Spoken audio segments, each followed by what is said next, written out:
പ്രിയമുള്ളവർ, കഴിഞ്ഞ ദിവസം നമ്മൾ പറഞ്ഞു നിർത്തിയത്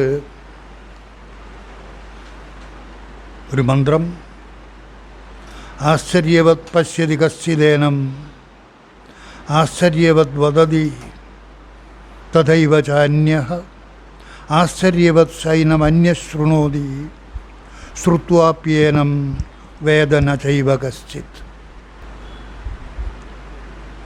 ഇത് കഴിഞ്ഞ ദിവസം വിവേക ചൂടാമണിയിലെ മന്ത്രമെന്നാണ് പറഞ്ഞത്. അത് നോട്ടപ്പശകാണ്. ഇതിൻ്റെ തൊട്ടടുത്ത് എഴുതിയിരുന്നു വിവേക ചൂടാമണി. ഭഗവത്ഗീതയിലെ മന്ത്രമാണ്. ഭഗവത്ഗീതയിൽ 2-ാം അധ്യായത്തിലെ 29-ാമത്തെ മന്ത്രമാണ്. ആശ്ചര്യവത് പശ്യതി കശ്ചിദേനം. നമ്മൾ ഏതിനെക്കുറിച്ചാണോ ഇവിടെ നിരന്തരമായിട്ട് വിചാരം ചെയ്തുകൊണ്ടിരിക്കുന്നത്, നമ്മുടെ ഓരോരുത്തരുടെയും ഉള്ളിലിരുന്നിട്ടും നമ്മൾ അറിയാതിരിക്കുന്ന ആ വസ്തുവിനെക്കുറിച്ചാണ് നമ്മൾ നിരന്തരം കേട്ടുകൊണ്ടിരിക്കുന്നത്. അത് എന്താണെന്ന് ആർക്കും കണ്ടെത്താൻ കഴിയില്ല, കണ്ണുകൊണ്ട് കാണാൻ കഴിയില്ല, കാതുകൊണ്ട് കേൾക്കാൻ കഴിയില്ല. അങ്ങനെയുള്ള ആ വസ്തുവിനെക്കുറിച്ചാണ് പറയുന്നത്. കേനോപനിഷത്ത് പറയും, ന തത്ര ചക്ഷുർഗച്ഛതി ന വാഗ്ഗച്ഛതി നോ മനഃ ന വിദ്മോ ന വിജാനീമോ ഏതദനുശിഷ്യാത്. അത് കണ്ണുകൊണ്ടെത്താൻ കഴിയില്ല, കാതുകൊണ്ട് കേൾക്കാൻ കഴിയില്ല, കണ്ണുകൊണ്ട് കാണാൻ കഴിയില്ല. അങ്ങനെയുള്ള ആ വസ്തുവിനെ കുറിച്ച് എങ്ങനെയാണ് പറഞ്ഞു മനസ്സിലാക്കി കൊടുക്കുന്നത് എന്ന് എനിക്ക് തന്നെ അറിഞ്ഞുകൂടാ എന്ന് ഗുരുക്കന്മാർ പറയാറുണ്ട്. അങ്ങനെയുള്ള ആ വസ്തുവിനെക്കുറിച്ച് ആളുകൾ പറയുമ്പോൾ അതാണിവിടെ പറയുന്നത്. ആശ്ചര്യവത് പശ്യതി കശ്ചിദേനം. പറഞ്ഞു കേൾക്കുന്ന അവസരത്തിൽ നിങ്ങൾ ഓരോരുത്തരും അതിനെ കാണാതെ കാണണമെന്നാണ് പറയുന്നത്. അപ്പോൾ കണ്ടവരുണ്ട് എന്ന് പറയുന്നു. ആ കാണാത്ത വസ്തുവിനെ കണ്ടവരുണ്ട് എന്ന് പറയുന്നത് എങ്ങനെയാണ്? കാണാതെ കണ്ടവരാണ്, കാണാതെ കാണുന്നവരാണ്. അറിവിലൂടെ കാണാതെ കാണുന്നു. വൈദ്യുതിയെ ഏതു പ്രകാരമാണോ ഉപാധികളിലൂടെ നാം അറിയുന്നത്, ആ അറിയലിനെയാണ് കാണൽ എന്ന് പറയുന്നത്. നമ്മൾ കാണുന്നില്ല എങ്കിലും നമ്മൾ വൈദ്യുതിയെ കണ്ടതുപോലെയാണ് സംസാരിക്കുന്നത്. കാരണം നമ്മൾ അറിയുന്നു വൈദ്യുതി ഉണ്ട്. ഫാൻ കറങ്ങുമ്പോൾ വൈദ്യുതി ഉണ്ട് എന്ന് നമ്മൾ അറിയുന്നു. ആ അറിയലാണ് കാണൽ. ആശ്ചര്യവത് പശ്യതി കശ്ചിദേനം ആശ്ചര്യവത് വദതി തദൈവ ചാന്യഃ. അതുപോലെ അതിനെക്കുറിച്ച് പറയുന്ന ആളുകളെക്കുറിച്ച് നിങ്ങൾ കേൾക്കുമ്പോഴും ഇവർ എങ്ങനെയാണ് പറയുന്നത്? ആശ്ചര്യത്തോടു കൂടിയാണ് അവർ അതിനെക്കുറിച്ച് പറയുന്നത്. അതിനെക്കുറിച്ച് കാണുന്നതും പറയുന്നതും ആശ്ചര്യത്തോടു കൂടിയാണ്. ആശ്ചര്യവത് സൈനമന്യശൃണോതി. കേൾക്കുന്നവരും ആശ്ചര്യത്തോടു കൂടിയാണ് കേൾക്കുന്നത്. ഈ പറയുന്നവരും ആശ്ചര്യത്തോടു കൂടിയാണ് പറയുന്നത്. അതിനെ കാണുന്നവരും ആശ്ചര്യത്തോടു കൂടിയാണ് കാണുന്നത്. കേൾക്കുന്നവരും ആശ്ചര്യത്തോടു കൂടിയാണ് കേൾക്കുന്നത്. കേട്ടാലും അതിനെക്കുറിച്ച് എത്ര കേട്ടാലും ശ്രുത്വാപ്യേനം വേദ ന ചൈവ കശ്ചിത്. ഇതിനെ കേട്ടാലും ആരെങ്കിലും ഒരാൾ അതിനെ അറിഞ്ഞെന്ന് വരും. ഒരുത്തരും അതിനെ അറിയുന്നില്ല.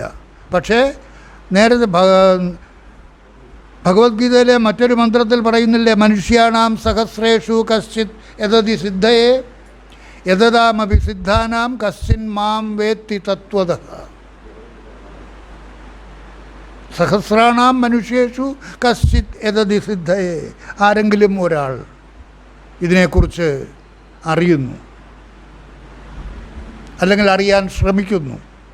അങ്ങനെ അറിയാൻ ശ്രമിക്കുന്നവരിൽ ആരെങ്കിലും ഒരാൾ ഇതിനെ അറിഞ്ഞെന്ന് വന്നേക്കാം. ആ അറിയുന്നയാൾക്ക് മരണസമയത്ത് ശരീരം വിടുന്ന അവസരത്തിൽ ആ ഭാവത്തിൽ ഇരിക്കാൻ കഴിയുമെങ്കിൽ, ഞാനെന്ന് പറയുന്നത് വളരെ നിസ്സാരം. ഞാനെന്ന് പറയുന്നത് ഈ നാമരൂപധാരിയായ ഞാനല്ല. ആ ഞാനിനെയും പ്രകാശിപ്പിച്ചുകൊണ്ട് ഈ ശരീരത്തിൽ ഏതൊന്നില്ലെങ്കിൽ ആ ഞാനിന് നിലനിൽപ്പില്ലയോ, അതാണ് എന്നിലെ യഥാർത്ഥ ഞാൻ. അതിനെയാണ് നമ്മൾ ഇത്തിരി ബഹുമാനം കൂട്ടിക്കൊടുത്ത് തന്നിലെ താൻ എന്ന് വിശേഷ രൂപത്തിൽ കൽപ്പന ചെയ്തിരിക്കുന്നത്. എന്നിലെ ഞാനും എന്നിലെ താനും. എന്നിലെ ഞാൻ ലിമിറ്റഡായി, എന്നിലെ താൻ അൺലിമിറ്റഡായി. സർവ ശരീരങ്ങളിൽ കൂടിയും കടന്നു പോകുന്ന ആ സർവേശ്വര ചൈതന്യം, സമം സർവേഷു ഭൂതേഷു തിഷ്ഠന്തം പരമേശ്വരം. അങ്ങനെയുള്ള ആ പരമേശ്വര ചൈതന്യം തന്നെയാണ് എന്നിലെ യഥാർത്ഥ ഞാൻ. അതിൻ്റെ പ്രതിബിംബമാണ് എന്നിലെ ഞാൻ. ഇത് തിരിച്ചറിയണം.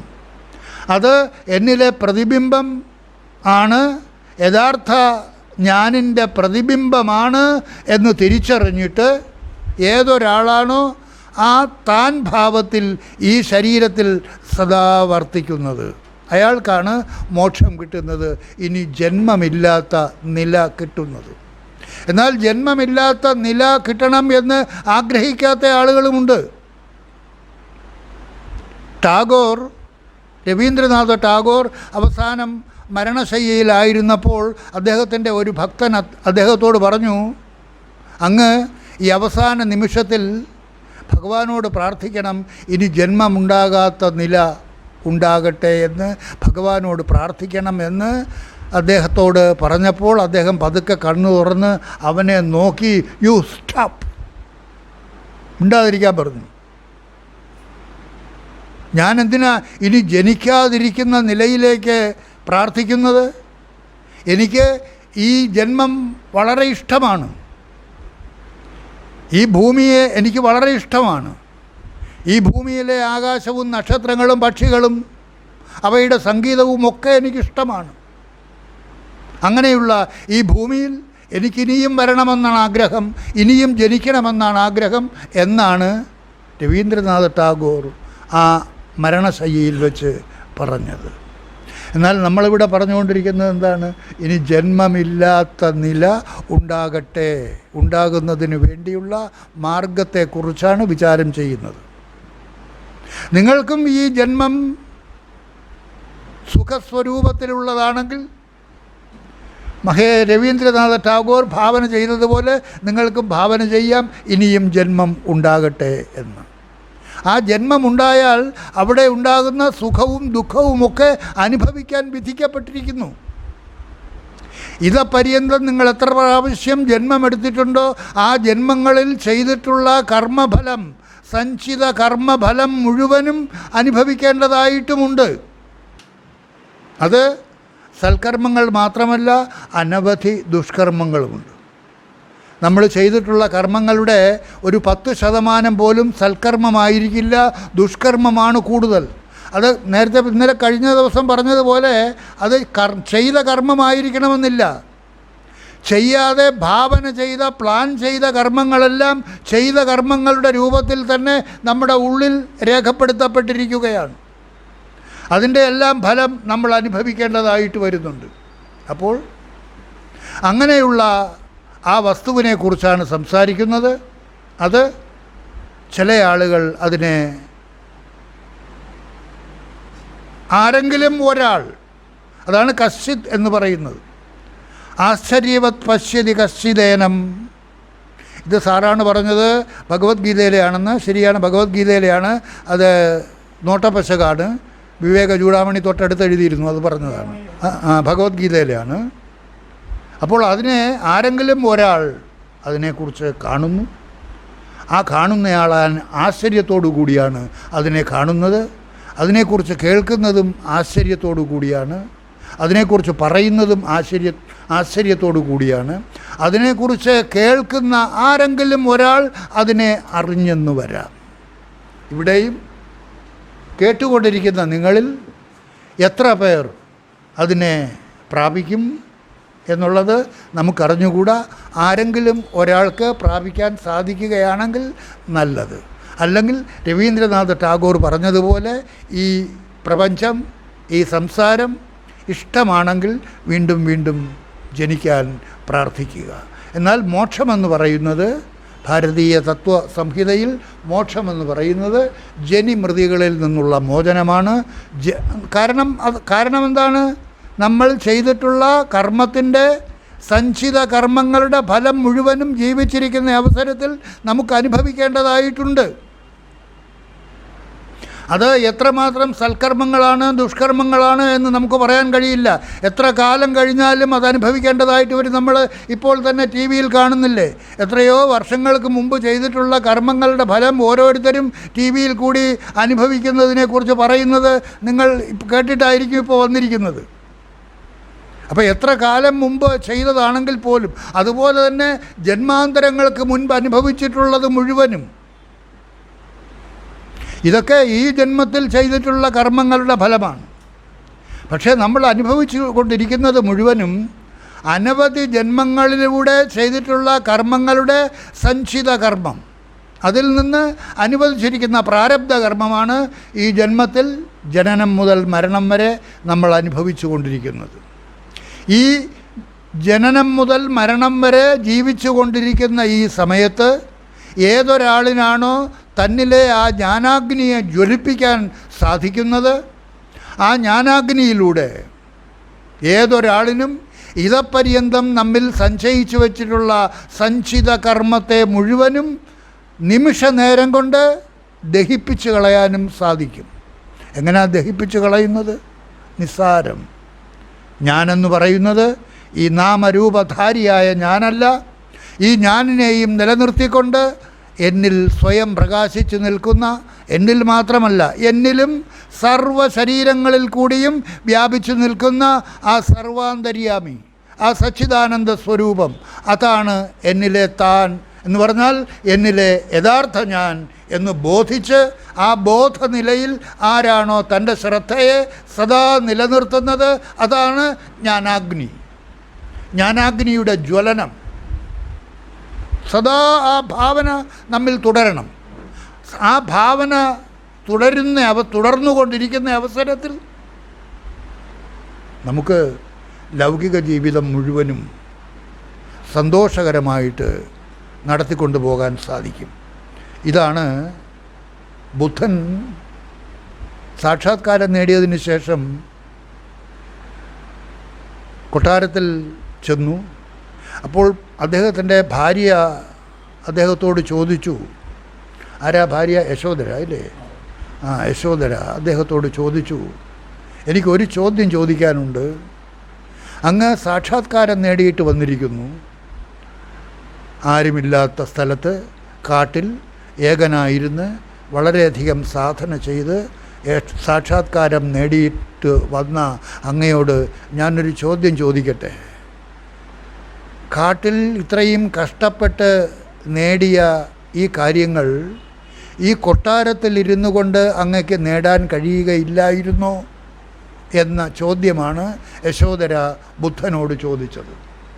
സാധിക്കില്ലായിരുന്നോ? ഈ കൊട്ടാരത്തിലെല്ലാം അനുഭവിച്ചുകൊണ്ട് എല്ലാത്തിൻ്റെയും നടുവിലിരുന്നു കൊണ്ട് സാധിക്കുകയില്ലായിരുന്നോ എന്നാണ് യശോധര ചോദിച്ചത്. അത് ഓരോരുത്തരെ സംബന്ധിച്ചിടത്തോളവും ഓരോ തരത്തിലാണ്. ബുദ്ധന് ആ അറിവിലേക്ക് ഉണരാൻ സാധിച്ചില്ല, അവിടെ ഗുരുക്കന്മാരില്ലാത്തത് കൊണ്ടല്ല. എത്രയോ ഗുരുക്കന്മാർ കൊട്ടാരത്തിലുണ്ട്. പക്ഷേ അവരിൽ നിന്നൊന്നും നമ്മൾ ഇവിടെ പറയുന്നത് പോലെയുള്ള ആ പോയിൻറ്റിലേക്ക് ബുദ്ധനെ എത്തിക്കാൻ അവർക്ക് കഴിഞ്ഞിട്ടില്ല. ഇത്രയേ ഉള്ളൂ. നമ്മളിവിടെ പറയുന്നത് എന്തുവാണ്? നിങ്ങൾ ഭാര്യയെ കളയണ്ട, മക്കളെ കളയണ്ട, കുടുംബം കളയണ്ട, കാട്ടിൽ കയറണ്ട, എല്ലാത്തിൻ്റെയും നടുവിലിരുന്നു കൊണ്ട് എല്ലാ കർമ്മങ്ങളും ചെയ്തുകൊണ്ടിരിക്കുമ്പോൾ തന്നെ ഈ കർമ്മങ്ങൾ ചെയ്തുകൊണ്ടിരിക്കുന്ന ഞാനിൽ നിന്ന് നിങ്ങളെ വിടർത്തുക. എങ്ങനെ? അറിവിലൂടെ വിടർത്തുക. ഈ കർമ്മം ചെയ്തുകൊണ്ടിരിക്കുന്ന ഞാനല്ല എന്നിലെ ഞാൻ, ഈ ഞാനിനെയും പ്രകാശിപ്പിച്ചുകൊണ്ട് ഈ ശരീരത്തിൽ സ്വയം പ്രകാശിച്ചു നിൽക്കുന്ന ആ ശുദ്ധ ബോധസ്വരൂപം, ആ ചൈതന്യ സ്വരൂപം, ആ സർവാന്തര്യാമി, സർവ ശരീരങ്ങളിൽ കൂടിയും കടന്നു പോകുന്ന സർവ്വതിനെയും പ്രകാശിപ്പിച്ചുകൊണ്ട് നിലനിൽക്കുന്ന ആ ചൈതന്യ സ്വരൂപം, അതാണ് എന്നിലെ യഥാർത്ഥ ഞാൻ എന്ന് മനസ്സിലാക്കി ആ ഭാവത്തിൽ ഈ ശരീരത്തിൽ തന്നിലെ തന്നെക്കുറിച്ച് ബോധവാനായി ആ ബോധനിലയിൽ ഇരുന്നു കൊണ്ട് എല്ലാ കർമ്മങ്ങളും ചെയ്യുക, ആ കർമ്മത്തിന് സാക്ഷിയായിരിക്കുക. ആ കർമ്മത്തിൽ എങ്ങനെ സാക്ഷിയായിരിക്കുന്നത്? ആ താൻ ഭാവത്തിൽ നിങ്ങളെ നിലനിർത്തുകയാണെങ്കിൽ നിങ്ങൾ സാക്ഷിയാവും. നിങ്ങളുടെ ശ്രദ്ധ ഞാൻ ഭാവത്തിലാണ് നിങ്ങൾ നിലനിൽക്കുന്നത് എങ്കിൽ നിങ്ങൾ കർത്താവാകും. ആ ചെയ്യുന്ന കർമ്മത്തിൻ്റെ കർത്താവായിട്ട് നിങ്ങൾ മാറുന്നു. ആ കർത്താവായിട്ട് മാറി കർമ്മം ചെയ്യുന്ന അവസരത്തിൽ ആ കർമ്മങ്ങളുടെ ഫലമെല്ലാം നിങ്ങളിലേക്ക് വന്നു ചേരുന്നു. നിങ്ങൾ തന്നെ അത് അനുഭവിക്കേണ്ടതായിട്ടും വരുന്നു. എന്നാൽ ഏതൊരാളാണോ ആ സാക്ഷിഭാവത്തിൽ നിന്ന് കർമ്മത്തിൽ വ്യാപരിക്കുന്നത്, ആ കർമ്മം ചെയ്യുന്ന സാക്ഷിയിലേക്ക് ആ കർമ്മങ്ങൾ വന്നെത്തുകയില്ല. വന്നെത്തുന്നത് എവിടെയാണ്? ഞാനിലാണ് വന്നെത്തുന്നത്. അയാൾ ഞാനിൽ നിന്ന് തന്നെ പിൻവലിച്ചു കഴിഞ്ഞിരിക്കുന്നു. അറിവിലൂടെ തന്നെ പിൻവലിച്ചു കഴിഞ്ഞിരിക്കുന്നു. ഈ കർമ്മം ചെയ്തുകൊണ്ടിരിക്കുന്ന ഞാനല്ല എന്നിലെ യഥാർത്ഥ ഞാൻ. ആ കർമ്മം ചെയ്യാൻ കാരണമായിരിക്കുന്ന, അതിനെ പ്രേരിപ്പിച്ചു കൊണ്ടിരിക്കുന്ന തന്നിലെ താൻ, അതാണ് തൻ്റെ യഥാർത്ഥ സ്വരൂപം എന്ന് ബോധിച്ച് ആരാണോ തൻ്റെ ശ്രദ്ധയെ അതിൽ നിലനിർത്തിക്കൊണ്ട് കർമ്മത്തിൽ വ്യാപരിക്കുന്നത്, ആ കർമ്മഫലം അയാളെ ബാധിക്കുകയില്ല. ശ്രദ്ധാവാൻ ബലവാൻ ഭവതി, യോ യശ്രദ്ധഃ സ ഏവ സഃ. ഈ ശ്രദ്ധയിലേക്ക് ആരാണോ തന്നെ സദാ ഉണർത്തി നിർത്തുന്നത്, അതാണ് ആധ്യാത്മികത. That is spirituality. അല്ലാതെ വേഷം കെട്ടി നടക്കുന്നതൊന്നുമല്ല. നിങ്ങൾക്ക് തോന്നും കാഷായം ഇട്ടുകൊണ്ട് നടന്നാൽ സ്വാമിയായാൽ സാക്ഷാത്കാരം കിട്ടുകയില്ല. സ്വാമിയായാലൊന്നും സാക്ഷാത്കാരം കിട്ടുകയില്ല. സന്യാസിയായാലൊന്നും സാക്ഷാത്കാരം കിട്ടുകയില്ല. ഭാര്യ, മക്കൾ, കുടുംബം എല്ലാത്തിൻ്റെയും നടുവിലിരുന്നു കൊണ്ട് ഏതൊരാളാണോ ഈ ഭാവത്തിൽ തൻ്റെ ശ്രദ്ധയെ ഉയർത്തി തന്നിലെ താനായിട്ട് സദാ നിലനിൽക്കുന്നത്, അവന് സാക്ഷാത്കാരം ഉള്ളങ്കയിലെ നെല്ലിക്ക പോലെ. കാഷായമിട്ടിരിക്കുന്ന സന്യാസിയൊക്കെ അയാൾ ആശ്ചര്യവത് പശ്യതി, ആശ്ചര്യത്തോടു കൂടി നോക്കും. അവന് സാക്ഷാത്കാരം കിട്ടി, സന്യാസിയായിരിക്കുന്ന എനിക്ക് സാക്ഷാത്കാരം കിട്ടിയില്ല. എങ്ങനെയാണ് കിട്ടുന്നത്? നിങ്ങളുടെ ശ്രദ്ധ എങ്ങനെയാണോ അതാണ് സാക്ഷാത്കാരത്തിന് കാരണമാകുന്നത്. അല്ലാതെ സന്യാസിയൊക്കെ ഇപ്പം സന്യാസം സ്വീകരിക്കുന്ന അവസരത്തിൽ നാമം മാറ്റുന്നു. എന്തിനാ നാമം മാറ്റിയാൽ സാക്ഷാത്കാരം കിട്ടുമോ? ആ മാർഗത്തിലേക്ക് ഉയരുന്നതിന് വേണ്ടിയിട്ട് ആ തരത്തിലുള്ള ഒരു സന്നദ്ധതയെങ്കിലും നിങ്ങൾ പ്രകടിപ്പിക്കണം. ഈ നാമം മാറി വേറൊരു നാമത്തിലേക്ക് ഞാൻ മാറുന്നു, ഇത് ചെയ്യാനുള്ള ധീരതയെങ്കിലും അയാൾ കാണിക്കണം. അങ്ങനെ പല ധീരമായ നടപടികളിൽ കൂടെയാണ് ആ മാർഗത്തിലേക്ക് എത്താൻ കഴിയുന്നത്. അതുകൊണ്ട് വേഷം മാറുന്നതിലും നാമം മാറ്റുന്നതിലും ഒക്കെ വളരെ അർത്ഥമുണ്ട്. അതൊക്കെ ഓരോരോ സ്റ്റെപ്പുകളാണ്, ഓരോരോ പടികളാണ്. എന്നാൽ ശരിയായ ഗുരുവിൻ്റെ കീഴിലുള്ള ശിക്ഷണം ലഭിക്കാൻ സാധിച്ചിട്ടുള്ള ഒരാളിന് എല്ലാത്തിൻ്റെയും നടുവിലിരുന്നു കൊണ്ട് എല്ലാം അനുഭവിച്ചുകൊണ്ട് ഇരിക്കുമ്പോഴും ആ ആളിന് ആ സാക്ഷാത്കാര മാർഗത്തിലേക്ക് തന്നെ ഉയർത്താൻ സാധിക്കും. അതാണ് ഭഗവത്ഗീത. ഉദ്ധരേതാത്മനാത്മാനം. അവനവൻ തന്നെ അവനവനെ ഉദ്ധരിപ്പിക്കണം. ഈ വെറുതെ കേട്ടുകൊണ്ടിരുന്നാൽ മാത്രം പോരാ. ഈ കേൾക്കുന്ന കാര്യങ്ങൾ നിങ്ങളിൽ പ്രായോഗികതയിൽ വരുത്തണം. അതിന് എന്താ വേണ്ടത്? നിങ്ങൾ ദിവസവും ഒരമണിക്കൂർ നേരമെങ്കിലും നിങ്ങളെ ശാന്തമായിരിക്കാൻ അനുവദിക്കണം. ഈ കേൾക്കുന്ന കാര്യങ്ങൾ അപ്പോൾ നിങ്ങളുടെ ഉള്ളിലേക്ക് പ്രവേശിക്കും. ഇപ്പോൾ നിങ്ങൾ കേട്ടുകൊണ്ടിരിക്കുന്നെങ്കിലും ഉള്ളം അടഞ്ഞിരിക്കുകയാണ്. You are closed. നിങ്ങൾ മനസ്സുകൊണ്ടാണ് ഇപ്പോൾ കേട്ടുകൊണ്ടിരിക്കുന്നത്, ഹൃദയം ക്ലോസ്ഡാണ്. നിങ്ങൾ ശാന്തമായിരിക്കുന്ന ഒരവസ്ഥ നിങ്ങൾ ഉണ്ടാക്കണം. ദിവസവും അരമണിക്കൂറെങ്കിലും നിങ്ങൾ സർവ കർമ്മങ്ങളിൽ നിന്നും സർവ ചിന്തകളിൽ നിന്നും നിങ്ങളെ മാറ്റി ശാന്തമായിട്ട് ഒരു ചിന്തയും കൂടാതെ വെറുതെ ഇരിക്കണം. ചുമ്മാ ഇരിക്കുക. അതിനെയാണ് ധ്യാനമെന്ന് പറയുന്നത്. ധ്യാനത്തിന് വേണ്ടിയിട്ട് ഏതെങ്കിലും രൂപത്തെ നിങ്ങൾക്ക് ധ്യാനിക്കാം.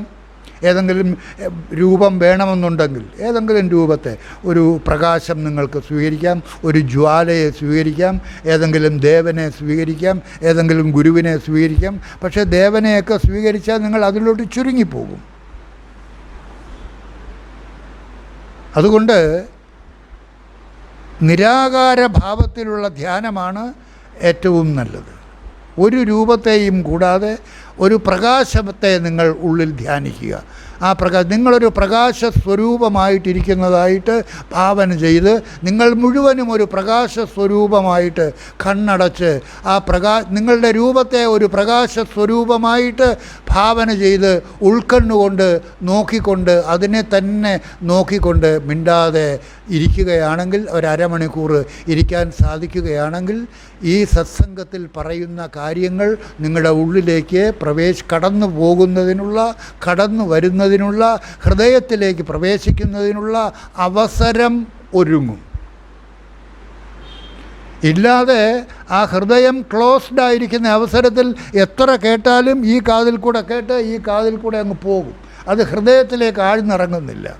ഹൃദയത്തിലേക്ക് ആഴ്ന്നിറങ്ങണമെങ്കിൽ നിങ്ങൾ ആ ശാന്തമായ ഒരന്തരീക്ഷം നിങ്ങളുടെ ഉള്ളിൽ ഉണ്ടാക്കി കൊടുക്കണം. അതിന് ദിവസവും അരമണിക്കൂർ നേരമെങ്കിലും നിങ്ങൾ ഇരുന്ന് ധ്യാനിക്കാനുള്ള സാഹചര്യം നിങ്ങൾക്കില്ലെങ്കിൽ, നിങ്ങൾ കിടക്കുന്ന അവസരത്തിൽ മലർന്നു കിടന്നുകൊണ്ട് ഒരു അരമണിക്കൂർ സമയം ആ ഏകാഗ്രതയോടുകൂടി ഉള്ളിൽ ആ കിടപ്പിൽ തന്നെ നിങ്ങളുടെ ശരീരത്തെ മുഴുവനും ഒരു പ്രകാശ സ്വരൂപമായിട്ട് ഭാവന ചെയ്തുകൊണ്ട് അങ്ങനെ കിടന്നാൽ മാത്രം മതി.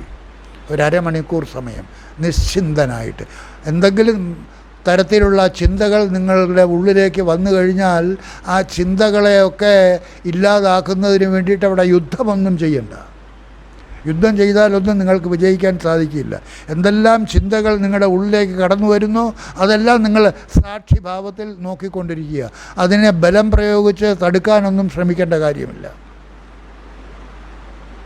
ഒരു സൂഫി ഗുരുവിൻ്റെ സമീപത്ത്, അദ്ദേഹം ഒരു വലിയ സിദ്ധനാണെന്നായിരുന്നു ആളുകളുടെ വിചാരം. യഥാർത്ഥത്തിൽ സിദ്ധനുമാണ്. അപ്പോൾ അദ്ദേഹത്തിൻ്റെ അടുത്ത് ഒരാൾ വന്ന് ആ സിദ്ധികൾ വശമാക്കുന്നതിന് വേണ്ടിയിട്ട് ആ ഗുരുവിനെ സേവിക്കാൻ തുടങ്ങി. 24 മണിക്കൂറും ആ ഗുരുവിൻ്റെ സമീപം തന്നെ ഇയാളിരിക്കും. ഏതുപോലെ ബുദ്ധന് സമീപത്ത് ആനന്ദൻ ഇരുന്നതുപോലെ. ആനന്ദൻ ദീക്ഷ വാങ്ങുന്നതിന് മുമ്പ് പറഞ്ഞത് എന്താണ്? 24 മണിക്കൂറും ഞാൻ അങ്ങയോടൊപ്പം തന്നെ ഇരിക്കും. അങ്ങ് എവിടെ പോകുന്നു അവിടെ ഞാനും ഉണ്ടാകും. അങ്ങ് എവിടെ കിടന്നുറങ്ങുന്നു അവിടെ ഞാനും കിടന്നുറങ്ങും.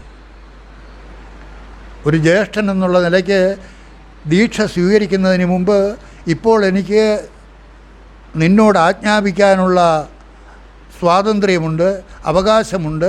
അതുകൊണ്ട് ബുദ്ധൻ്റെ വല്യച്ഛൻ്റെ മകനായ ആനന്ദൻ ബുദ്ധനോട് ദീക്ഷ സ്വീകരിക്കുന്നതിന് മുമ്പ് വെച്ച നിർദ്ദേശമാണ്.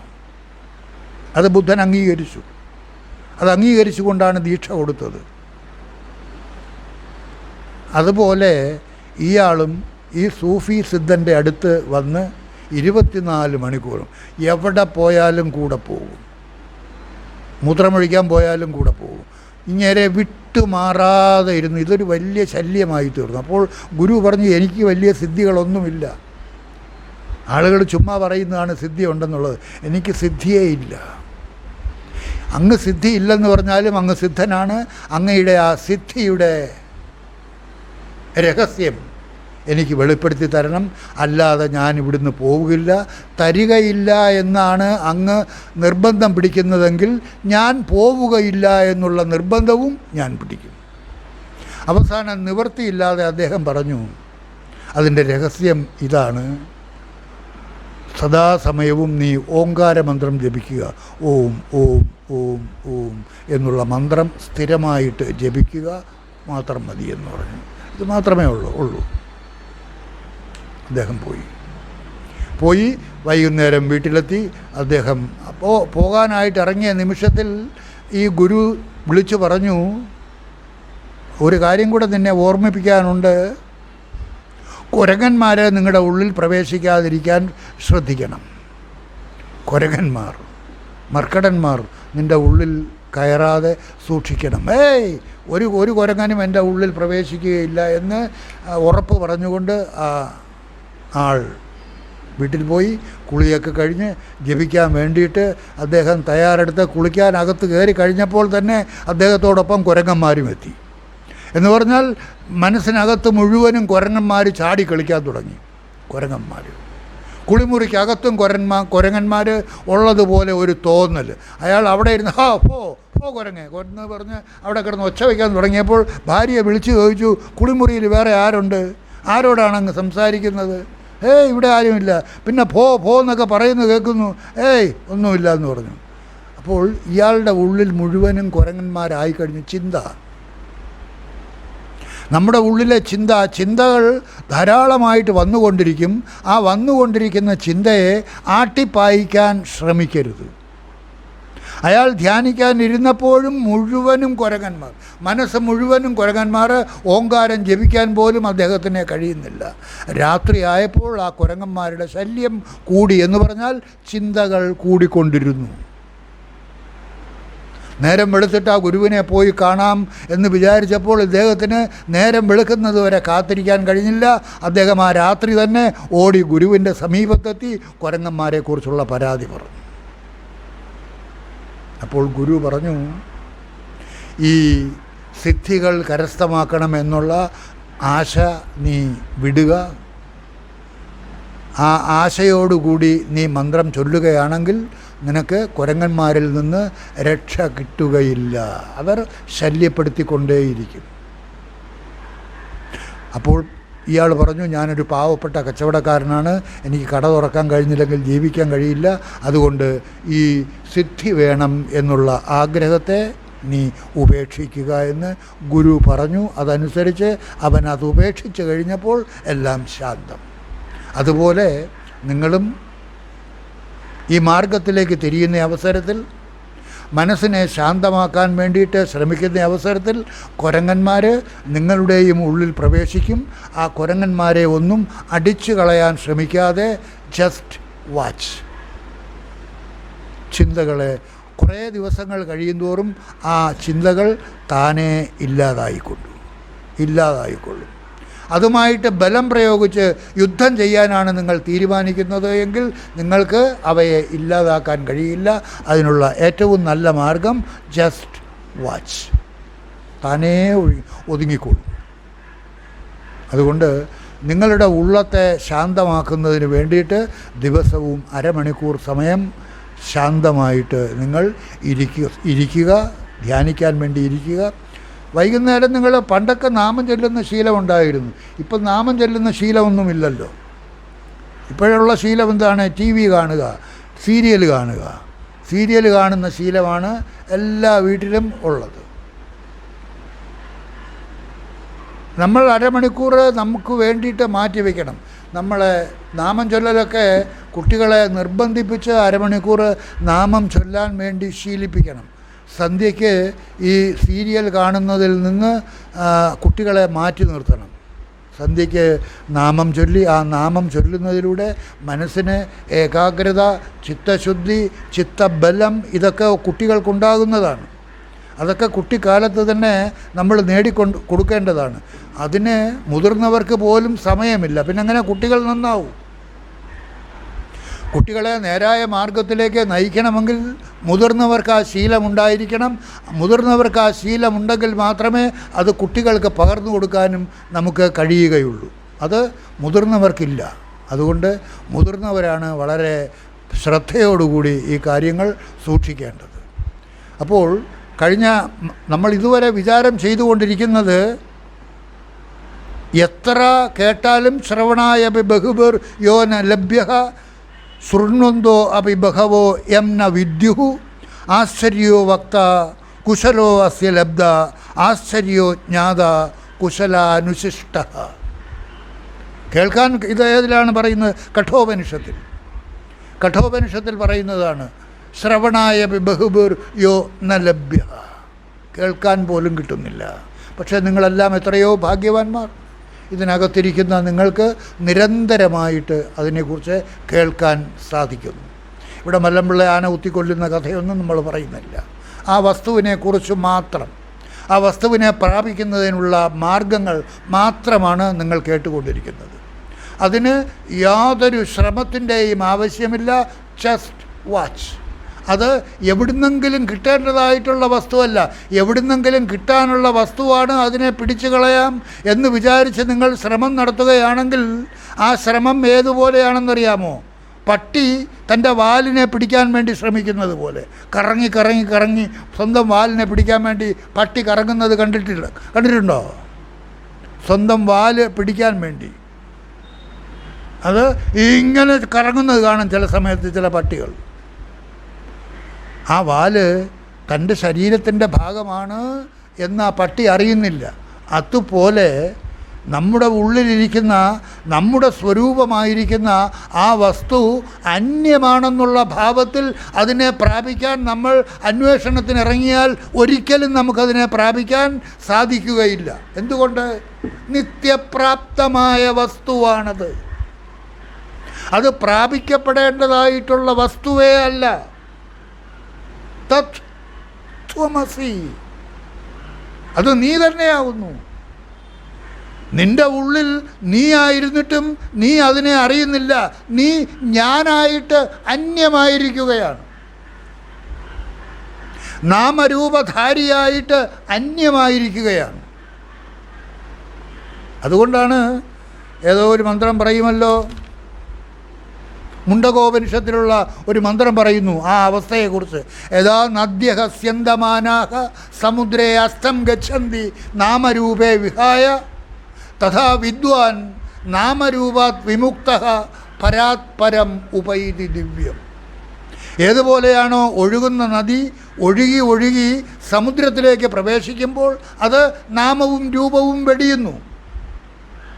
ഗംഗാനദി സമുദ്രത്തിലേക്ക് ചേർന്ന് ഒഴുകിച്ചേരുമ്പോൾ ആ ഗംഗാനദി എന്നുള്ള നാമത്തെയും ഉപേക്ഷിക്കുന്നു, രൂപത്തെയും ഉപേക്ഷിക്കുന്നു, അതിൻ്റെ ആ ശുദ്ധഭാവത്തെയും ഉപേക്ഷിക്കുന്നു.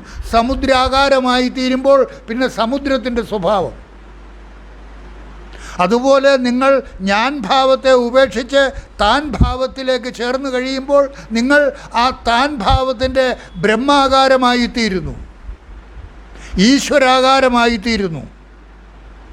ഈശ്വരൻ മായാരൂപൻ, മായോപാധികൻ ഈശ്വരൻ. ജീവൻ അജ്ഞാനോപാധികൻ, അവിദ്യോപാധികൻ, അവിദ്യയാകുന്ന ഉപാധിയോടുകൂടി ഇരിക്കുന്നവൻ ജീവൻ. ഈശ്വരൻ മായയാകുന്ന ഉപാധി. അതെല്ലാം സാകാര രൂപങ്ങളാണ്. അതിനപ്പുറത്തുള്ള നിരാകാര ഭാവത്തിലേക്ക് നമ്മൾ ഉയരണം. അതാണ് നമ്മൾ നിരന്തരമായിട്ട് കേട്ടുകൊണ്ടിരിക്കുന്നത്. തീർച്ചയായിട്ടും നമുക്ക് ആ നിലയിലേക്ക് എത്താൻ ഒരു പ്രയാസവുമില്ല. ഇതുപോലെ മുണ്ടകോപനിഷത്തിൽ പറയുന്ന ഈ മന്ത്രത്തിൽ പറയുന്നത് പോലെ യഥാ നദ്യഃ സ്യന്തമാനാഃ സമുദ്രേ അസ്തം ഗച്ഛന്തി നാമരൂപേ വിഹായ തഥാ വിദ്വാൻ. ആരാ വിദ്വാൻ? ഇതിനെ അറിയുന്നവൻ. ഏതിനെ അറിയുന്നവൻ? ഞാനെന്ന് പറയുന്നത് ഈ നാമരൂപധാരിയായ വസുമതിയോ ഗോപാലനോ കുട്ടപ്പനോ അല്ല. ഞാനെന്ന് പറയുന്നത് നാമരൂപരഹിതമായ ആ ഞാനിനെയും നിലനിർത്തിക്കൊണ്ടിരിക്കുന്ന എന്നിലെ ആ ബോധസ്വരൂപം, ആ സാക്ഷിസ്വരൂപം.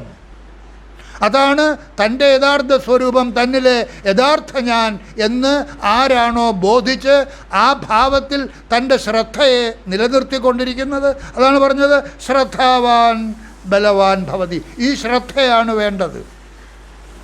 അല്ലാതെ എന്തെങ്കിലും കുറേ കാണാതെ പഠിച്ചുകൊണ്ട് നടക്കുന്നതല്ല. ഭഗവത്ഗീത മുഴുവനും കാണാതെ പഠിച്ചുകൊണ്ട് നടന്നാൽ മോക്ഷം കിട്ടില്ല. ഉപനിഷത്ത് മന്ത്രങ്ങളെല്ലാം കാണാതെ പഠിച്ചെന്നോ എനിക്കറിയാമെന്നോ ഭാവിച്ച് നടന്നാൽ മോക്ഷം കിട്ടുകയില്ല. മോക്ഷം കിട്ടുന്നത് നിങ്ങളുടെ ഉള്ളിൽ ഈ ശ്രദ്ധയുണ്ടോ? ഈ നാമരൂപധാരിയായ ഞാനല്ല എന്നിലെ യഥാർത്ഥ ഞാൻ, ഈ ഞാനിനെയും പ്രകാശിപ്പിച്ചുകൊണ്ട് എന്നിൽ സദാ സ്വയം പ്രകാശിച്ചു നിൽക്കുന്ന ആ ചൈതന്യ സ്വരൂപം. ആ ചൈതന്യ സ്വരൂപം എന്ന് നിങ്ങൾ ഭാവന ചെയ്യുമ്പോൾ, വിചാരം ചെയ്യുമ്പോൾ എങ്ങനെയാണ് ഭാവന ചെയ്യേണ്ടത്? എന്നിലും അവനിലും അവളിലും ഹിന്ദുവിലും ക്രിസ്ത്യാനിയിലും മുസൽമാനിലും സർവ്വചരാചരങ്ങളിലും വ്യാപിച്ചു നിൽക്കുന്ന സർവാന്തര്യാമി ഈശ്വരൻ. അതാണ് ഭഗവത്ഗീതയിൽ പറയുന്നത്, ഈശ്വര സർവഭൂതാനാം ഹൃദ്ദേശേ അർജുന തിഷ്ഠതി. ആ ഈശ്വരൻ നിങ്ങളുടെ ഓരോരുത്തരുടെയും ഉള്ളിൽ എവിടെ ഇരിക്കുന്നു? എങ്ങനെ ഇരിക്കുന്നു? തന്നിലെ താനായിട്ട്. പക്ഷേ നമ്മൾ എവിടെയാണ് ഇരിക്കുന്നത്? എന്നിൽ ഞാനായിട്ടാണ് ഇരിക്കുന്നത്.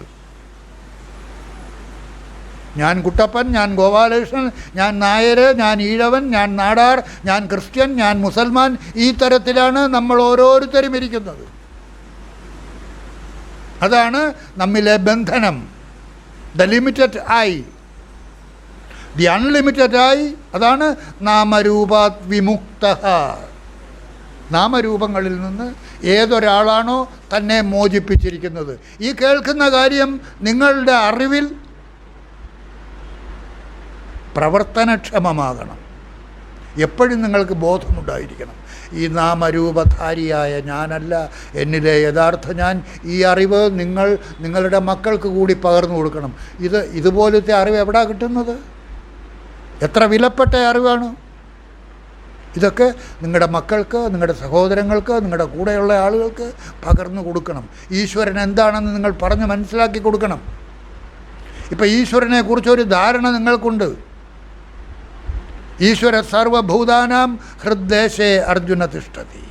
അല്ലാതെ നമ്മൾ അമ്പലത്തിൽ കാണുന്ന ആ വിഗ്രഹത്തിൽ ഇരിക്കുന്ന രൂപമല്ല ഈശ്വരൻ. അതൊക്കെ ഉപാധികൾ. ആ മാർഗത്തിലേക്ക്, ആ അറിവിലേക്ക് ഉയരുന്നതിന് വേണ്ടിയിട്ട് സാകാര രൂപത്തിലേക്ക് മനുഷ്യനെ ഉയർത്തി നിരാകാര രൂപത്തിലേക്ക് ഉയർത്തുന്നതിന് വേണ്ടിയുള്ള പടികൾ മാത്രമാണ് അമ്പലങ്ങളും വിഗ്രഹങ്ങളും ഒക്കെ. അമ്പലത്തിൽ കിടന്ന് മരിക്കാനിടയാകരുത്. വിഗ്രഹത്തിൻ്റെ മൂട്ടിൽ കിടന്ന് മരിക്കാനിടയാകരുത്. ആ വിഗ്രഹത്തെ എല്ലാം നിങ്ങൾ മനസ്സിലാക്കണം. ഒരു സന്യാസി വളരെ തണുപ്പുള്ള രാത്രിയിൽ ഒരാശ്രമത്തിലേക്ക് കയറി ചെന്നു. കൂയി എന്നാണ് അദ്ദേഹത്തിൻ്റെ പേര്. ആ സന്യാസി ബുദ്ധസന്യാസിയാണ്. ആ മഠത്തിലെ പുരോഹിതൻ അദ്ദേഹത്തെ അന്ന് അവിടെ കഴിയാനായിട്ട് അനുവദിച്ചു. ഭയങ്കര തണുപ്പ്. അവിടെ 3 അതിമനോഹരങ്ങളായ ബുദ്ധ വിഗ്രഹങ്ങളുണ്ടായിരുന്നു, തടിയിൽ പണിയെറിപ്പിച്ചത്. ഈ തണുപ്പുള്ള രാത്രിയിൽ ചൂട് കിട്ടുന്നതിന് വേണ്ടിയിട്ട് അവിടെ ധുനി ഉണ്ടാകും, വിറക് കത്തിച്ച് ഉണ്ടാകും. അങ്ങനെ ഹിമാലയത്തിലൊക്കെ അങ്ങനെയൊക്കെയാണ്. അങ്ങനെ ഞാൻ പല സ്ഥലത്തും അതുപോലെ കഴിഞ്ഞിട്ടുണ്ട്. വലിയ ദേവദാരു വൃക്ഷങ്ങൾ വലിയ തടിയോടുകൂടി തന്നെ ആ ധുനിയിൽ ഇങ്ങനെ കൊണ്ടങ്ങിട്ടേക്കും. അതിങ്ങനെ കത്തിക്കൊണ്ടിരിക്കും, രാപകൽ അവിടെ കത്തിക്കൊണ്ടിരിക്കും. രാത്രിയിൽ വലുതായിട്ട് കത്തും, പകൽ സമയത്ത് അതിൻ്റെ കനൽ അവിടെ തന്നെ കാണും. അപ്പോൾ അന്ന് ഭയങ്കര തണുപ്പായിരുന്നത് കൊണ്ട് ഈ കൂയി എന്ന് പറയുന്ന സന്യാസി നോക്കിയപ്പം ഭയങ്കര തണുപ്പ്. ചുറ്റുപാടും ഇങ്ങനെ നോക്കിയപ്പോൾ കാണാം അതിമനോഹരമായ തടിയിൽ തീർത്തു വച്ചിരിക്കുന്ന ഒരു ബുദ്ധ വിഗ്രഹം. 3 വിഗ്രഹം അവിടെ ഇരിക്കുന്നു. പതുക്കെ ചെന്ന് വരണമെങ്കിൽ കയ്യിലെടുത്തു. കയ്യിലെടുത്തിട്ട് ഈ കത്തുന്ന വിറകിൻ്റെ കൂട്ടത്തിലേക്ക് അങ്ങോട്ട് കയറ്റി വെച്ചു. ആ വിഗ്രഹം അവിടെ ഇരുന്ന് കത്താൻ തുടങ്ങി. കത്തിക്കൊണ്ടിരുന്നപ്പോൾ പ്രകാശം കൂടിയപ്പോൾ ആ പുരോഹിതൻ, ഇവിടെ എങ്ങനെയാണ് പ്രകാശം കൂടി കത്തുന്നതിൻ്റെ ഒച്ചയും കേട്ടപ്പോൾ ആ അവിടുത്തെ ഇയാൾക്ക് കിടക്കാൻ അനുവാദം കൊടുത്ത പുരോഹിതൻ വന്ന് നോക്കിയപ്പോൾ ബുദ്ധ വിഗ്രഹം നിന്ന് കത്തുന്നു. എന്തായി കാണിച്ചതെന്ന് പറഞ്ഞാൽ ദേഷ്യപ്പെട്ടപ്പോൾ അദ്ദേഹം പറഞ്ഞു, വരൂ നമുക്കിവിടെ ഇരിക്കാം, നല്ല ചൂടുണ്ട് ഇവിടെ, തീകായ.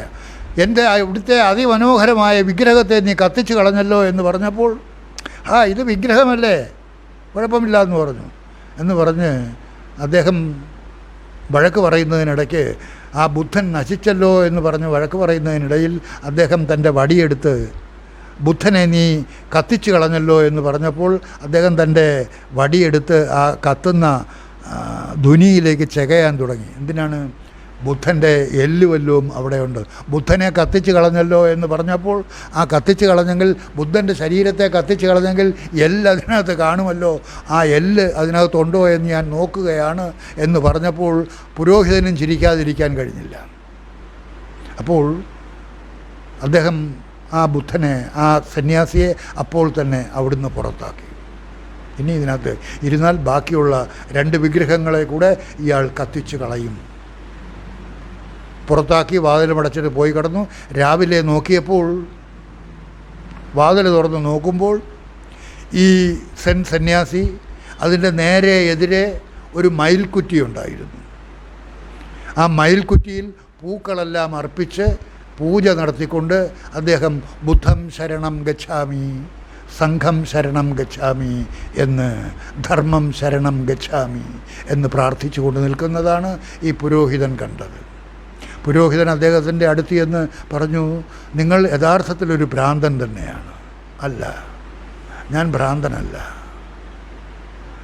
ഞാൻ ഇന്നലെ അവിടെ കത്തിച്ചത് ഒരു വിഗ്രഹം, ഒരു ബുദ്ധൻ്റെ വിഗ്രഹം, അത് തടിയാണ്.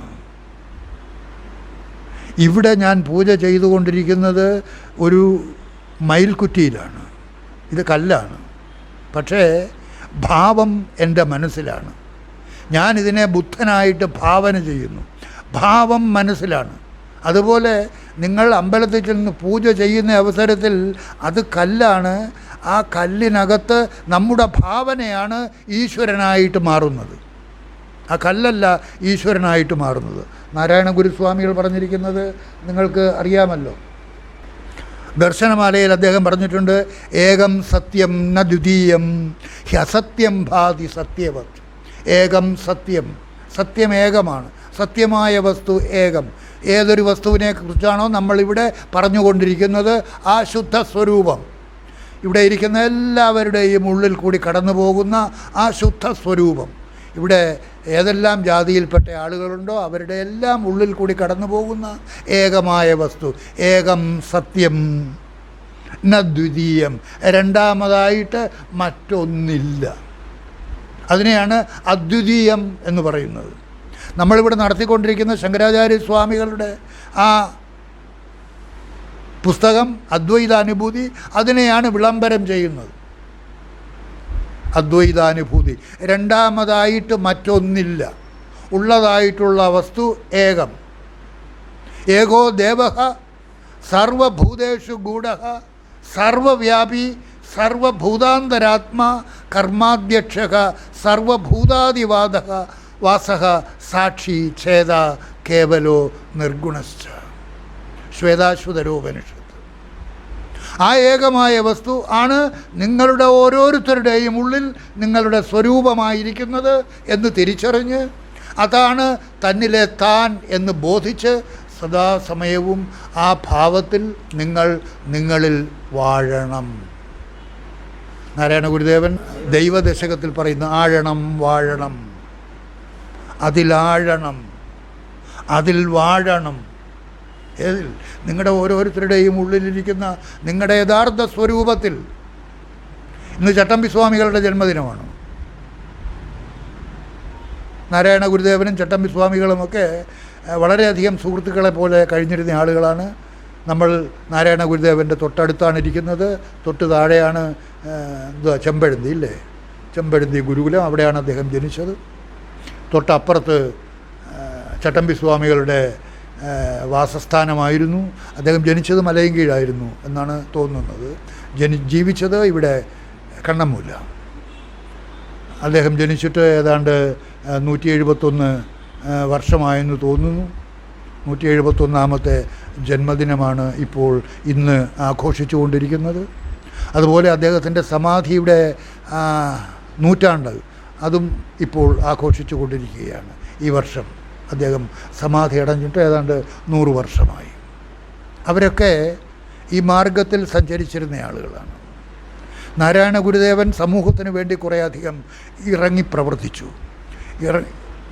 ചട്ടമ്പി സ്വാമികൾ അങ്ങോട്ട് അധികം പ്രവേശിച്ചിട്ടില്ല, എങ്കിലും അദ്ദേഹം വളരെയധികം പ്രവർത്തിച്ചിട്ടുണ്ട്. അതിന് കാരണമുണ്ട്.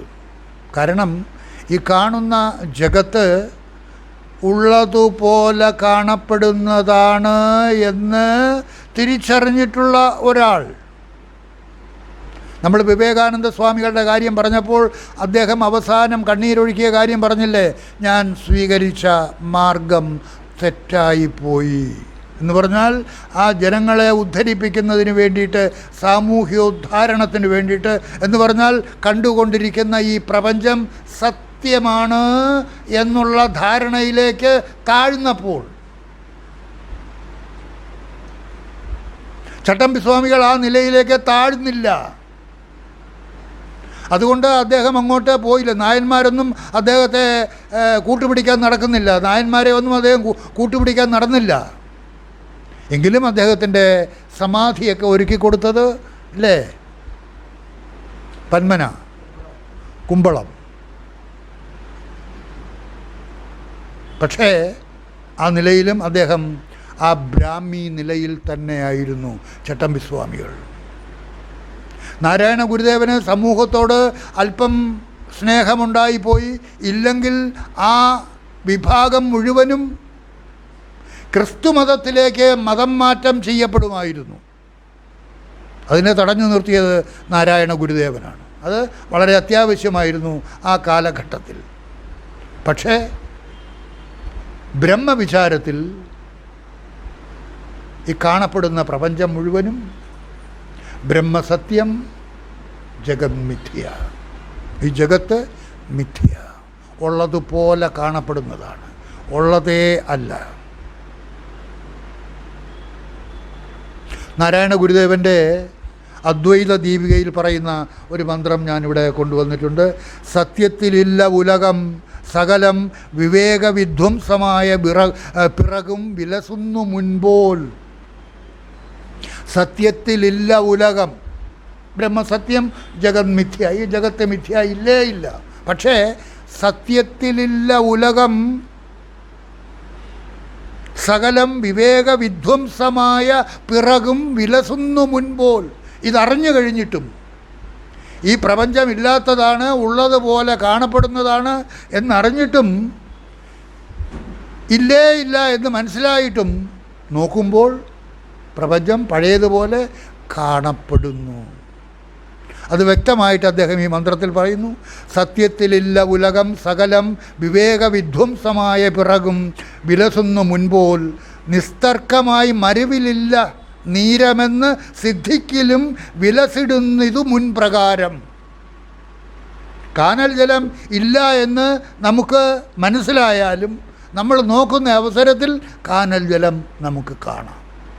അതുപോലെ ഈ കാണപ്പെടുന്ന പ്രപഞ്ചം ഇല്ല എന്ന് നമുക്ക് അറിവുണ്ടായാലും നമ്മൾ നോക്കുമ്പോൾ ഈ പ്രപഞ്ചം ഉള്ളതുപോലെ കാണപ്പെടുന്നു. ആ കാണപ്പെടുമ്പോഴും ഇതുള്ളതേ അല്ല എന്ന അറിവിലേക്ക് നിങ്ങളെ ഉദ്ധരിപ്പിച്ചു നിർത്തിയിരിക്കണം. അതാണ് ഉദ്ധരേതാത്മനാത്മാനം.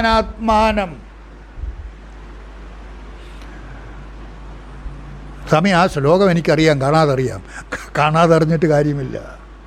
നിങ്ങൾ ഈ പ്രപഞ്ചം ഉണ്ട് എന്ന് കരുതി ഉള്ളതുപോലെ കാണപ്പെടുന്നതാണ് എന്നറിഞ്ഞിട്ടും ആ പ്രപഞ്ചം ഉള്ളതുപോലെ കാണപ്പെടുകയും അതിൽ നിങ്ങൾ ജീവിക്കുകയും ചെയ്തുകൊണ്ടിരിക്കുമ്പോൾ നിങ്ങൾ അവിടെ നിൽക്കാതെ നിങ്ങൾ ആ നിങ്ങളിലെ താനിൽ,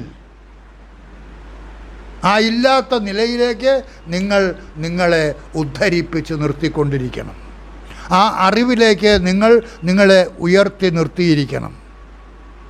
അത് വളരെ ലളിതമാണെങ്കിലും അതികഠിനമാണ്. മരുഭൂമിയിൽ കാണപ്പെടുന്ന അല്ലെങ്കിൽ കയറിൽ കാണപ്പെടുന്ന പാമ്പ് ഉള്ളതേ അല്ല, ഉള്ളതായിട്ടുള്ളത് കയറ് മാത്രമാണ്. ആ കയറിനെ നമ്മൾ കണ്ടു കഴിഞ്ഞാൽ പിന്നെ അതിൽ പാമ്പ് ഇല്ലേ ഇല്ല. എന്നാൽ ഇവിടെ നമ്മൾ ഈ പ്രപഞ്ചമില്ലാത്തതാണ് എന്നറിഞ്ഞു കഴിഞ്ഞാലും നോക്കുന്ന അവസരത്തിൽ ഈ പ്രപഞ്ചം ഉള്ളതായിട്ട് കാണപ്പെടുന്നു. അതിനാണ് ആ കാനൽ ജലത്തിൻ്റെ ഉദാഹരണം പറഞ്ഞത്. കാനൽ ജലവും ഇല്ലാത്തതാണ് എന്നറിഞ്ഞ് ആ അറിവുണ്ടാകുന്ന ഒരാൾ എത്ര ദാഹിച്ചു വലഞ്ഞാലും ആ കാനൽ ജലത്തിൻ്റെ നേർക്ക് ഓടി അതിൽ നിന്ന് ജലമെടുത്ത് ദാഹം തീർക്കാൻ ശ്രമിക്കുകയില്ല. കാരണം എന്താ? അയാൾക്കറിയാം അവിടെ ജലമില്ല എന്ന്. പക്ഷേ അപ്പോഴും ജലം കണ്ടുകൊണ്ടിരിക്കുകയാണ്. അതാണ് നാരായണ ഗുരുദേവൻ ഇവിടെ പറഞ്ഞത്. സത്യത്തിലില്ല ഉലകം സകലം വിവേകവിധ്വംസമായ പിറകും വിലസുന്നു മുൻപോൽ നിസ്തർക്കമായി മരുവിലില്ല നീരമെന്ന് സിദ്ധിക്കിലും നീരം ജലം. നിസ്തർക്കം, തർക്കമേ ഇല്ല. അവിടെ ജലമില്ലേ ഇല്ല എന്ന് മനസ്സിലായാലും വിലസിടുന്നിതു മുൻപ്രകാരം. നമ്മൾ നോക്കിയാൽ വീണ്ടും അവിടെ ആ ജലം കാണാൻ സാധിക്കും. അല്ലെ, പാപ്പനംകോട്ട് വഴി ബസ്സിൽ പോകുന്നവർക്ക് കാനൽ ജലം കാണാൻ സാധിക്കും.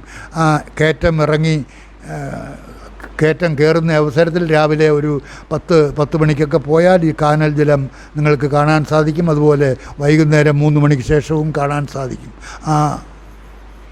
ആ ജലം ഉണ്ടാകുന്നത്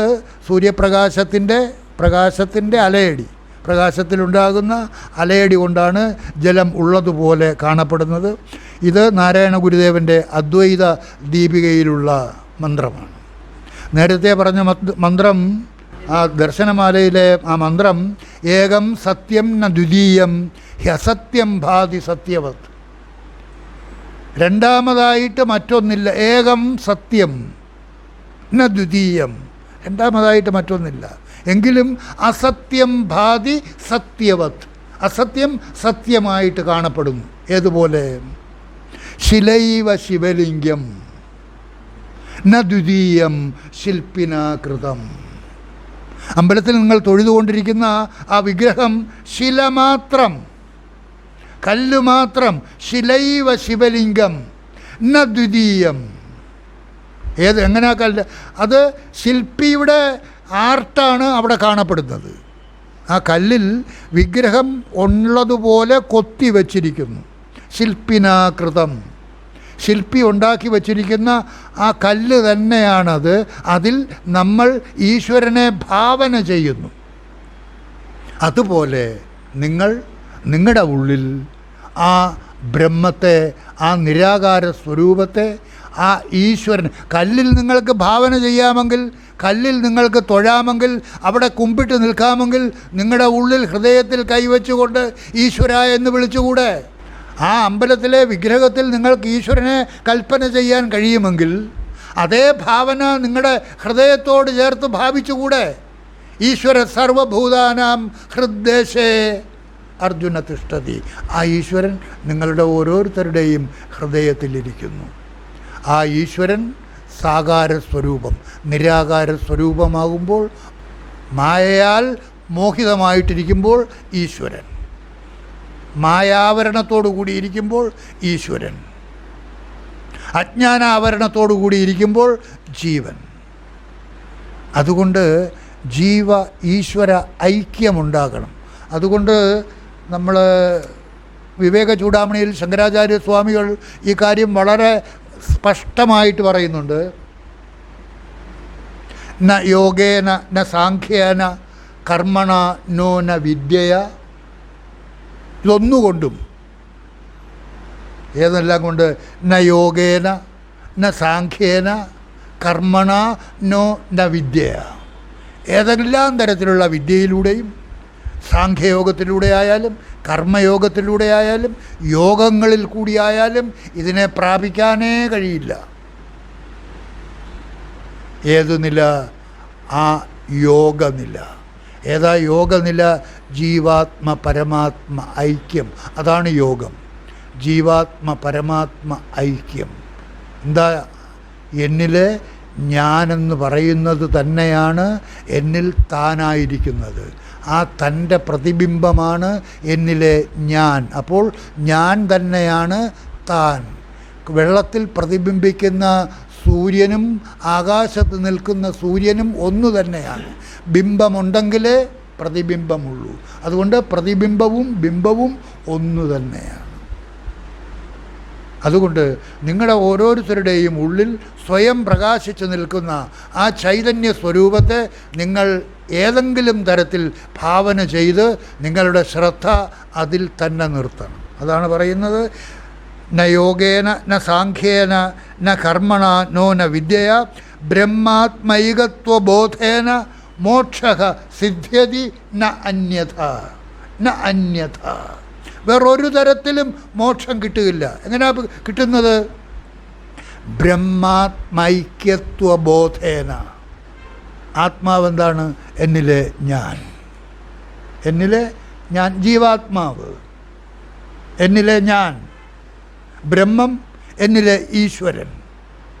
അത് നിരാകാര രൂപത്തിലിരിക്കുമ്പോൾ ബ്രഹ്മ ആത്മ ഐക്യ ബോധേന, ഇത് രണ്ടും ഒന്നാണെന്നുള്ള ആ ബോധത്തിലൂടെ, ആ അറിവിലൂടെയാണ് നിങ്ങൾ ഓരോരുത്തരും മോക്ഷത്തിലേക്ക് ഉയരേണ്ടത്. ആ തിരിച്ചറിവിലൂടെ മാത്രമേ മോക്ഷത്തിലൂടെ ഉയരാൻ സാധിക്കൂ.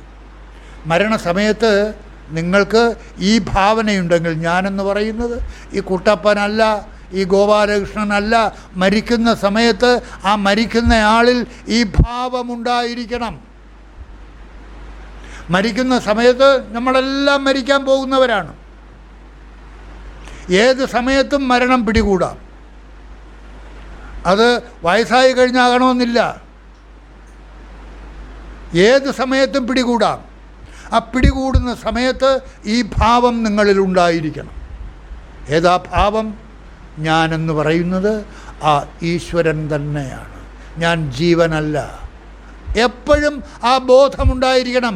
ഞാൻ നാമരൂപധാരിയായ ഈ കുട്ടപ്പനല്ല, ഹിന്ദുവല്ല, ക്രിസ്ത്യാനിയല്ല, മുസൽമാനല്ല, നായരല്ല, ഈഴവനല്ല. ഞാൻ നാമരൂപരഹിതമായ ആ ചൈതന്യ സ്വരൂപം. അതാണ് ഈ മുണ്ടകോപനിഷത്ത് നമ്മളെ ബോധിപ്പിക്കുന്നത്. യഥാ നദ്യഃ സ്യന്തമാനാഃ സമുദ്രേ അസ്തം ഗച്ഛന്തി നാമരൂപേ വിഹായ. നദിയിലേക്ക് ഒഴുകിക്കൊണ്ടിരിക്കുന്ന നദി, നാമത്തോടും രൂപത്തോടും കൂടി ഒഴുകിക്കൊണ്ടിരിക്കുന്ന നദി സമുദ്രത്തിലേക്ക് പ്രവേശിക്കുന്ന സമയത്ത് ആ നാമത്തെയും രൂപത്തെയും വെടിഞ്ഞ് പ്രവേശിക്കുന്നത് പോലെ നിങ്ങൾ മരണസമയത്ത് ഈ ശരീരം വിടുന്ന അവസരത്തിൽ, ആ ബ്രഹ്മത്തിലേക്ക് പ്രവേശിക്കുന്ന അവസരത്തിൽ ബ്രഹ്മമായിട്ട് തന്നെ പ്രവേശിക്കണം. ആ ബ്രഹ്മമായിട്ട് തന്നെ പ്രവേശിക്കണമെങ്കിൽ ജീവിച്ചിരിക്കുന്ന സമയത്ത് നിങ്ങൾ ആ ബ്രഹ്മം തന്നെയാണ് എന്ന അറിവ് നിലയിലേക്ക് നിങ്ങൾ ഉണർന്ന് അതിൽ സ്ഥിരപ്രതിഷ്ഠ നേടിയിരിക്കണം. അതാണ് ഇവിടെ നിങ്ങൾ നിരന്തരമായിട്ട് കേട്ടുകൊണ്ടിരിക്കുന്നത്. ബ്രഹ്മാത്മൈകത്വബോധേന, ഏകത്വബോധം. എന്നിലെ ഈ ജീവനും എന്നിലെ ആ ഈശ്വരനും ഏകം, ഏകത്വബോധം. ബ്രഹ്മ ആത്മ ഐകത്വബോധേന മോക്ഷ സിദ്ധ്യതി ന അന്യഥ. വേറൊരു തരത്തിലും മോക്ഷം കിട്ടുകയില്ല. ആ മോക്ഷനിലയിലേക്ക് നേരത്തെ പറഞ്ഞതുപോലെ രവീന്ദ്രനാഥ് ടാഗോറിന് താല്പര്യം ഇല്ല, ആഗ്രഹം ഉണ്ടായില്ല എന്നുള്ളതാണ്. ആ അറിവ് നിലയിലേക്ക് അദ്ദേഹം എത്തിയിരുന്നില്ല. ഇപ്പോഴും ഈ കാണുന്ന പ്രപഞ്ചത്തിൽ അദ്ദേഹം ആകൃഷ്ടനാണ്. അത് ടാഗോറിൻ്റെ നിലയിൽ നിന്നാൽ പോലും അദ്ദേഹം ആ പ്രപഞ്ചത്തിൽ ആകൃഷ്ടനായിരിക്കുന്നത് കൊണ്ടാണ് അങ്ങനെ പറയേണ്ടി വന്നത്. എനിക്കിനിയും ഈ ഭൂമിയിൽ ജനിക്കണം, ഈ ഭൂമിയിലെ ആകാശവും ഭൂമിയും നദികളും സമുദ്രവും പക്ഷികളും അവയുടെ പാട്ടുകളുമെല്ലാം എനിക്കിഷ്ടമാണ്, അവയുമൊട്ട് എനിക്ക് ജീവിക്കണമെന്ന് പറയുന്നത് ഈ പ്രകൃതിയുമായിട്ട് അത്രമാത്രം അദ്ദേഹം ഇഴുകിച്ചേർന്നിരിക്കുന്നു. നമ്മൾ അതിൽ നിന്നുമൊക്കെ അപ്പുറത്തുള്ള ആ ബ്രഹ്മത്തെക്കുറിച്ച് വിചാരം ചെയ്യുകയാണ്. അതുകൊണ്ടാണ് ഈ മന്ത്രം ഇങ്ങനെ പറഞ്ഞത്. തഥാ വിദ്വാൻ നാമരൂപാത് വിമുക്തഃ പരാത് പരം ഉപൈതി ദിവ്യം. ഏതൊരു വിദ്വാൻ, ഏതൊരു അറിവാളി, അറിയുന്നവൻ, ഈ കേട്ടുകൊണ്ടിരിക്കുന്ന നിങ്ങളെല്ലാം ആ അറിവുള്ളവരാണ്, നിങ്ങളെ വിദ്വാൻ എന്ന് പറയാം.